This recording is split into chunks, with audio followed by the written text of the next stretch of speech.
Chapter 4 complex number. ध्यान से सुनेंगे बेटा, कॉम्प्लेक्स नंबर क्या होता है। आपको याद है पिछले साल आप क्वाड्रेटिक इक्वेशन आपने पढ़ा था चैप्टर 4, उसमें एक कंसेप्ट था डी का। डी होता था ना b² - 4ac। उसमें आपको बताया था कि कभी कभी डी जब माइनस में आ जाए तो वहीं छोड़ देते हैं, आगे सॉल्व नहीं करते। हम क्या लिखते थे उसमें, लिखते थे it has imaginary roots, it has no real roots. तो वही जो जहां हम छोड़ देते थे पिछले साल, अब इस साल उसे आगे करना है। रूट के अंदर माइनस को कॉम्प्लेक्स नंबर कहते हैं। रूट के अंदर कभी नेगेटिव आ जाए उसे कॉम्प्लेक्स नंबर, उसे रियल नहीं कहते। जो रियल नहीं होता उसे कॉम्प्लेक्स कहते हैं। रूट के अंदर कभी माइनस आ जाए उसे क्या कहते हैं, कॉम्प्लेक्स नंबर। तो रूट के अंदर जो पहला माइनस है, पहला 1 -1, पहला कॉम्प्लेक्स नंबर होता है, उसे आई से डिनोट करते हैं। इसका फुल फॉर्म है आयोटा। पहला कॉम्प्लेक्स नंबर क्या होता है, आयोटा। आयोटा क्या होता है, रूट -1। आपसे आप कभी भी रूट -1 आए तो उसको आई लिख देना। तो हमने सबसे पहले आज यही पढ़ना। अगर मान लो मेरे पास आ जाए ये, पहली बात ये याद रखनी है। दूसरी बात, अगर मान लो आ जाए रूट के अंदर -5, तो उसको आयोटा फॉर्म में कैसे लिखें। हमें पता है रूट -1 क्या होता है, आई। तो इसको आयोटा फॉर्म में कैसे लिखना है, इसको ऐसे लिख सकते हो ना, 5 × 1 -5 × 1, है ना। इसको आप अलग अलग भी लिख सकते हो ना, -1 √5 अलग अलग कर दिया। जो रूट -1 है उसको क्या लिख सकते हैं, आई, और बाहर बच गया 5। तो इसको हटाकर ऐसे लिख देना, मतलब सिंपली माइनस हटा के बाहर आई लिख देना। अंदर से माइनस हटा के बाहर क्या लिख देना, आई और √5। अगर ये √5 की जगह √16 होता माइनस में, तो 16 का रूट क्या होता है, 4, और माइनस का रूट हटा के क्या लिख दोगे, आई। तो माइनस √16 क्या हो गया, 4i। 16 का रूट 4 और माइनस आगे क्या लिख देना है, आई। ये ठीक है, ये बात समझ में आई। अच्छा, अब हम पढ़ते हैं पावर ऑफ आई। हमें इसकी पावर निकालनी आनी चाहिए, पावर्स ऑफ आई। अगर आई का स्क्वायर करो तो इसका मतलब क्या होगा, √-1 का स्क्वायर करोगे, स्क्वायर से रूट कट जाएगा तो क्या बचेगा, -1। तो तुमने अब बड़ी बात इंपॉर्टेंट याद रखनी है, आई² क्या होता है, -1। अब कितनी भी बड़ी पावर आ जाए तुम इस आई² की मदद से निकाल सकते हो। अब मुझे आ जाए i³ निकालो, मुझे आया i4 निकालो, i5 निकालो, i की पावर 100 निकालो, कितनी भी बड़ी पावर आ जाए, i की पावर 9 निकालो या 97 निकालो, है। अब मुझे आ गया कि भाई 1/i निकालो। मुझसे पूछा इन्होंने i की पावर -35 निकालो। तो ये सारी कैसे निकालेंगे, इस i² से सब निकल जाएगा। देखो कैसे, i³ को i² में तोड़ो। i³ को क्या लिख सकते हो, i² × i। i³ को क्या लिख सकते हो, i² × i। i² किसके बराबर है, -1। तो i² हटा दूंगा मैं, i² हटाकर क्या लिख दूंगा, -1। i मत हटाना, i को i रहने देना, i की जगह ये मत डालना, i में आंसर छोड़ना होता, i को i रहने दो, i² हटा के -1 लिख दो। तो -1 × i कितना आया, -i। तो i³ की वैल्यू कितनी आई, -i। i के फॉर्म में छोड़ देना आंसर, या तो आंसर 1 या -1 आएगा, या i या -i आएगा। ठीक है, उसमें i की फर्दर ये वैल्यू नहीं डालनी है। अच्छा, अब i4 है, 4 को 2 × 2 लिख सकते हैं। 4 को क्या लिख सकते हो, 2 × 2। क्यों लिख रहे हैं ऐसा, क्योंकि i² क्या होता है, -1। तो 2 में तोड़ना हर चीज को। तो i² हटाकर -1 लिख दो, i² हटाकर उसकी वैल्यू डाल दी। -1 का स्क्वायर क्या होता है, +1। तो अब तुम्हें दूसरी बात याद रखनी है। पहली बात याद रखनी है, i² क्या होता है, -1। दूसरी बात याद रखनी है, i की पावर 4 क्या होता है, 1। तो 4 की टेबल में जितने भी आएंगे ना, सबको 1 लिख सकते हो तुम। जैसे 100 4 से कट जाता है ना, तो i की पावर 100 भी 1 ही होगा। 4 के पहाड़े में जितनी आएंगे टेबल में सब 1, क्योंकि 100 को आप 4 में तोड़ सकते हो। 4 × 25, 25 × 4 क्या होता है, 100। अब i4 की वैल्यू कितनी है, 1। तो 1 की पावर 25, 1 को 25 बार मल्टीप्लाई करो तो भी आंसर क्या आएगा, 1। हरी बात समझे। तो 4 की टेबल में जितना है सबको 1 लिख देना, 4 की टेबल वाली याद रखनी है बात। अच्छा, अब i पावर 5, ऑड नंबर वाली पावर, i की पावर 5 आई, 7 आया, 9 आया, 11 आया, इनको कैसे तोड़ेंगे, ऑड नंबर को इवन में बनाना। जैसे 3 को क्या लिखा, 2 और 1, 5 को क्या लिख सकते हैं, 4 और 1, 4 और 1 5 होता है। अब आई 4 की वैल्यू क्या होती है 1, तो 1 इंटू आई, तो आंसर क्या आ गया आई, समझ रहे हो। अब आई की पावर मान लो तुम्हारे पास आया 7, 7 को क्या लिखोगे 6 और 1 अलग कर देना, बाकी इवन अलग कर देना। 9 आया तो 8 और 1, 11 आया तो 10 और 1, तो 7 को क्या लिखना है 6 और 1। अब 6 का क्या करोगे 2 इंटू 3, 6 को क्या लिखोगे 2 इंटू 3, क्यों लिखा, आई स्क्वायर क्या होता है -1, आई स्क्वायर हटाकर -1, -1 का क्यूब क्या होता है -1 इंटू आई, तो आंसर क्या आ गया -i, समझ रहे हो।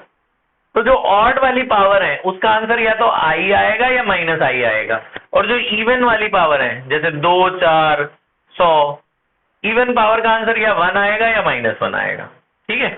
ऑड पावर का आंसर आई में आएगा, इवन पावर का आंसर किस में आएगा 1 या -1। अब 97 ऑड है, तो 97 को इवन में तोड़ो, क्या लिखोगे 96 इंटू आई, 96 के 4 के टेबल में आता है, 4 से कट रहा है, देखो कट रहा है, 4 2 8 4 4 16, तो जो भी 4 के टेबल में आ रहा है ना उसको आंख बंद करके 1 लिख दिया करो। जैसे 96 क्या होता है 4 इंटू 24, बाहर एक आई बचा है, आई 4 की वैल्यू क्या होती है 1, 1 की कोई पावर 1 ही रहेगी, बाहर आई बचा रहेगा, 1 इंटू आई, आंसर क्या आ गया आई, तो आई की पावर 97 कितना आ गया आई, ठीक है। अगली बात, नीचे कभी आई नहीं होना चाहिए डिनोमिनेटर में, 1 अपॉन आई कभी नहीं होना चाहिए, अगर है तो रैशनलाइज करके उसे हटा दो। डिनोमिनेटर में कभी आई दिखे उसे ऊपर नीचे मल्टीप्लाई कर लो, तो ऊपर आ गया जी आई, नीचे आई इंटू आई क्या हो गया आई स्क्वायर, आई स्क्वायर क्या होता है -1, तो आंसर क्या आ गया -i, माइनस ऊपर लगा देना, नीचे से हटा देना 1। हरी बात समझ में। पावर माइनस में कभी नहीं होनी चाहिए, जैसे ये है पावर -35, 8वां देखो, आई की पावर कितनी थी -35, उसे नीचे ले जाओ पावर प्लस हो जाएगी, 1 अपॉन कर देंगे पावर प्लस हो जाएगी। अब 35 को तोड़ो, ये ऑड पावर है ना, इवन में तोड़ो, 35 को क्या लिख सकते हो 34 इंटू आई। अब 34 को 2 के टेबल में तोड़ना है, जो आए सबको 2 के टेबल में तोड़ने की कोशिश, अगर ये पहले टूट जाता तो मैं ऐसे नहीं लिखते, 35 को लिखा 34 और 1, इसको 2 में तोड़ सकते हैं ना, 34 को क्या लिख सकते हैं 2 इंटू 17, 2 इंटू 17 बाहर आई है।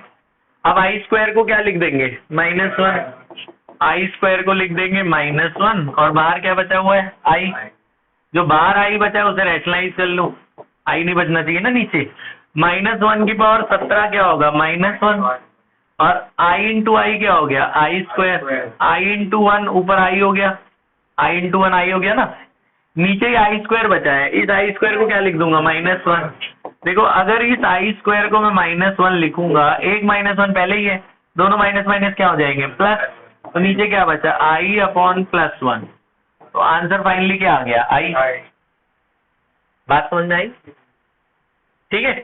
तो कहने का मतलब कितनी भी बड़ी पावर हो आई की, तुम उसे सिंप्लीफाई करना है, या तो आंसर 1 लाओ -1 लाना, या आई या +i या -i लाना, ठीक है। कैसे, दो चीज को यूज करना है, एक यूज करना आई स्क्वायर को और एक यूज करना आई की पावर 4 को। आई 4 1 होता है, आई स्क्वायर क्या होता है -1, इन दो को यूज करके कैसे भी करो आपकी मर्जी है, और डिनोमिनेटर में आई नहीं रखना कभी भी, ठीक है। अब आ जाते हैं इधर, कॉम्प्लेक्स नंबर को बच्चों z से डिनोट करते हैं, कभी z लिखा है चैप्टर में मतलब वो कॉम्प्लेक्स नंबर है। जैसे लीनियर इक्वेशन आपने 10th में पढ़ा, उसकी ये रिप्रेजेंटेशन थी ना ax + by + c = 0, ये लीनियर इक्वेशन की 2 वेरिएबल में रिप्रेजेंटेशन है। कॉम्प्लेक्स नंबर को z से रिप्रेजेंट करते हैं, उसकी ये रिप्रेजेंटेशन है x + iy। कॉम्प्लेक्स नंबर हमेशा इस फॉर्म में आंसर लिखने को बोलता है, हमेशा बोलता है ऐसा आंसर लिखो x + iy। जैसे अब आपको क्वेश्चन दिया 9वां, सुनो, जैसे बोला 2i + 3 का स्क्वायर है जी, बोलेंगे ऐसे आंसर लाओ इसको, तो खोल दो इसे, a + b होल स्क्वायर लगे खुल जाएगा ना। a + b होल स्क्वायर क्या होता है a² + b² + 2ab, 2 का स्क्वायर क्या हुआ 4, इधर i², 3 का स्क्वायर क्या हुआ 9, 2 दूनी 4 3 12, i² क्या होता है -1 + 9 + 12i, ये कितना आया -4 + 9 + 12i। ये ऐड नहीं हो सकता ना, इस पे आई है इस पे आई नहीं है, ये दोनों हो सकते हैं ना, दोनों पे आई नहीं है आपस में। 9 - 4 क्या हो जाएगा 5, प्लस 12i, एल छोड़ देना आंसर। तो इस फॉर्म में आंसर आएगा, एक बिना आई वाला आएगा, एक आई वाला आएगा। इसे ये कहते हैं ऐसे में आंसर जोड़ो, समझ रहे हो। अब जैसे मुझे बोला जी मेरा आंसर सिर्फ 5 आता, मान लो सारा कट जाता, सिर्फ 5 बोलता आंसर आता, मान लो एक क्वेश्चन है मेरा आंसर आता सिर्फ 5। अब वो बोलता जी ऐसे लिखो आंसर, बोलते हैं इस फॉर्म में लिखो। तो इसमें रियल है, आई वाला नहीं है, आई वाला नहीं है तो प्लस 0 लिख सकते हैं ना, इसे 0 के साथ आई लगा देना, 0 इंटू आई भी क्या होगा 0।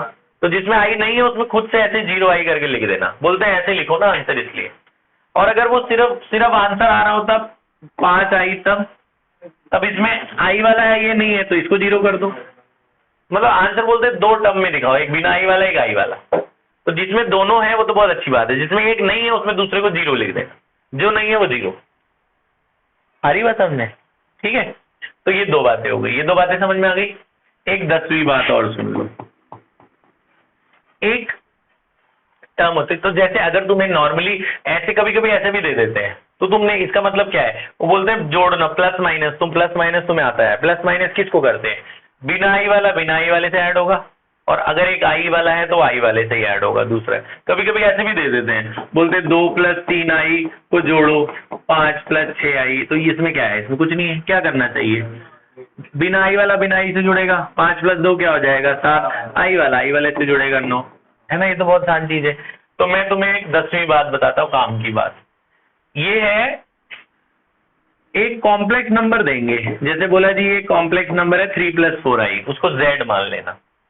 बोलेंगे ये कॉम्प्लेक्स नंबर है, इसका मल्टीप्लिकेटिव इनवर्स निकालो, ये नया टर्म है मल्टीप्लिकेटिव इनवर्स। मल्टीप्लिकेटिव इनवर्स का मतलब होता है इसके ऊपर ऐसे -1 लगाना है, z के ऊपर क्या लगाना है, z के ऊपर लगाना है -1, उसको मल्टीप्लिकेटिव इनवर्स, मतलब इसका रेसिप्रोकल कर देना है।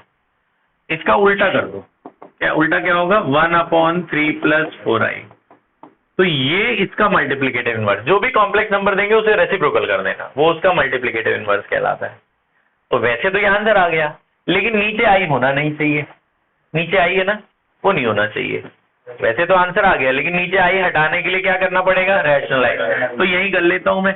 आपको पता है जब 2 टर्म होती है तो साइन बदल के करना होता है, तो क्या करेंगे, 3 - 4i डिवाइडेड बाई 3 - 4i।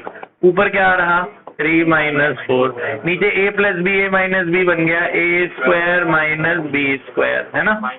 तो ये हो गया 3 - 4i। 3 का स्क्वायर क्या हुआ 9, 4 का स्क्वायर क्या हुआ 16, i² भी तो होगा, i² क्या होगा। तो जब वो -1 आएगा और एक यहाँ भी माइनस है तो वो क्या हो जाएगा प्लस, i² -1 आएगा ना, वो माइनस है, 16 + 9 कितना हो गया 25। तो 3 - 16i डिवाइड बाई कितना है 25। तो 25 पूरे के नीचे मत लिखना, अलग अलग लगा देना इससे। वो बोलते हैं ना आंसर जो लिखो, जैसे ये आ गया 25, तो वो बोलते फिर से 25 ऐसे ही बन रहा है 25। तो वो बोलते हैं जो आंसर लिखो x अलग हो y अलग हो, x और y अलग ले लो, होल डिवाइड बाई 25 मत लिखो, अलग अलग लगा देना। आ रही बात समझ में। तो कॉम्प्लेक्स नंबर बहुत आसान चीज है, ये बेसिक्स है अभी हम जो कर रहे हैं। आप ये एक बार सारा लिख लो, फिर मैं आपको बताता हूँ आपको क्या करना है। पॉज कर दे बेटा।